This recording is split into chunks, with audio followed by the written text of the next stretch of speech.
different than what you and your country and your culture and your society may be comfortable with or even want.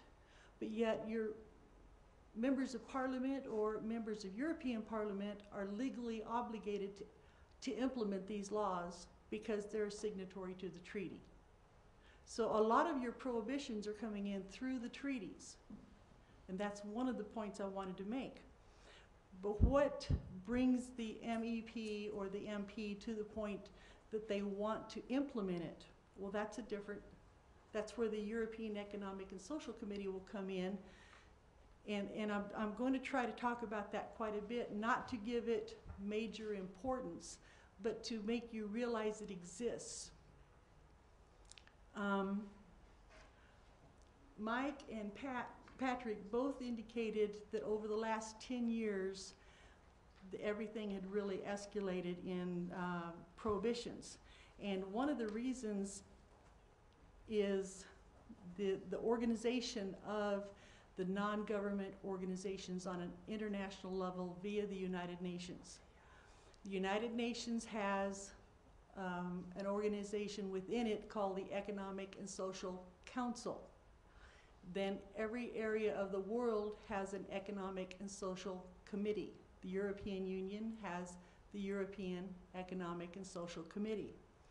When they were drawing up the Lisbon Treaty and some of the other documents, they actually defined the non-government organizations that hold what the United Nations calls consultative status, and there's 3 levels of that. With the United Nations, those organizations were defined as organized civil society. Then there's another definition for civil society. Say, now I didn't research all your organizations here. Say you have a European Cancer Association, similar to the American Cancer Association. The American Cancer or European Cancer Association would hold consultative status with the United Nations. Then say the local lung association was affiliated with the European Local Cancer Society. So the European Cancer Society would be the consultative status, would be the organized civil society. The local Cancer Society that's not holding consultative status but affiliated with European, they would be a civil society organization. Now these are parliamentarian definitions per se, worked out in the treaties. Any organization that's not affiliated with the European Economic Social Committee is called a populist organization. That's what TICAP is, that's what Forces is, that's what the members of TICAP are as organizations, because we're not affiliated with an organization that holds consultative status. So there's some definitions in there that you need to be keenly aware of, because when they say, well, civil society this and civil society that and organized civil society this, you have to understand they're talking about strictly defined organizations, not John Q. Public. But the way they put it in the media and in the legislation, you think they're talking about John Q. Public. So you have some definitions to learn in your new government, is my point. Excuse me. Between the Economic and Social Committee of Europe, the European, is a group called the Liaison Group. And that group is, you'll have the European Union, you'll have the European Economic and Social Committee, you have the Liaison Group, and then you have the actual 3 groups of civil society or organized civil society that they consult when they're asked for an opinion from the Commission of the European Parliament, or from the Council, or from the Parliament, Commission, or Council, yeah. But anyway, the liaison group, their function is to keep these civil society groups organized and in the loop, and when they want an opinion, like the science, they tell them the opinion they want, and everybody goes, yeah, huh? Okay? And there's no disagreement, because if you disagree, you're out the door. They're contractually, according to the consultative status contract with the United Nations, they're contractually bound to agree, support anything that comes down the line via these organizations. Now, the liaison, I'll also touch on lobbying business-wise, because I presume there could be business people in here, not just citizens in general. So the liaison group does not work with businesses per se. It works with non-government organizations who are called civil society or organized civil society.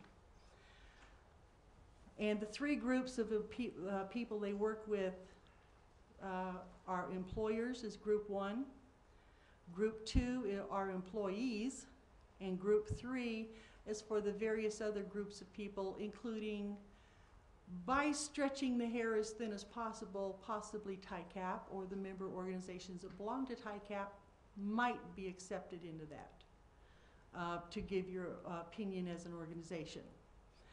I don't think you would be accepted as a personal opinion, but they might. So when I talk today, when I say NGOs, if I say civil society or organized civil society, understand I mean basically the same thing.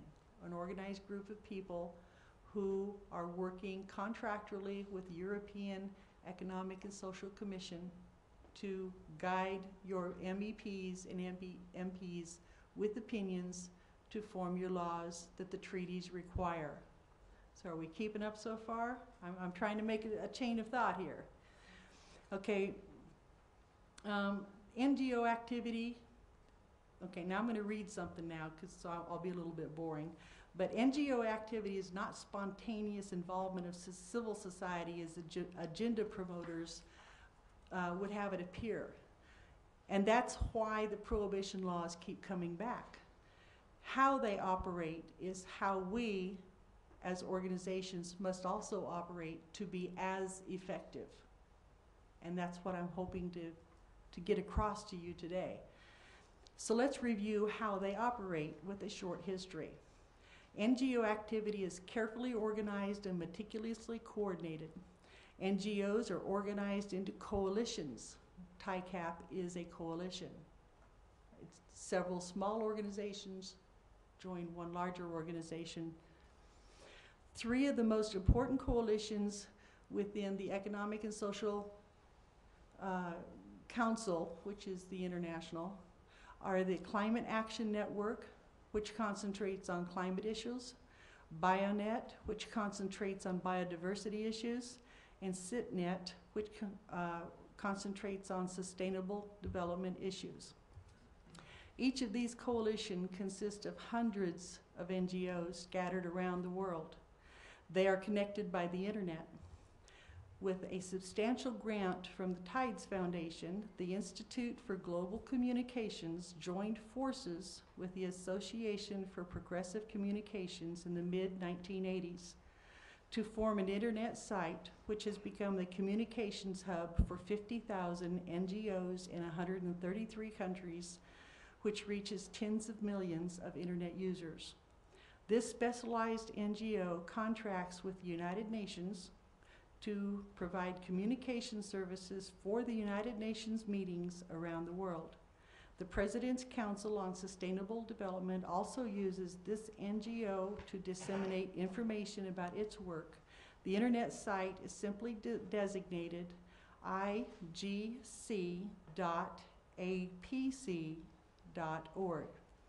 It is responsible to a very large extent for the increased effectiveness of NGOs in the last decade. Another important tool used by these NGOs are the publications provided to the delegates at the United Nations conferences.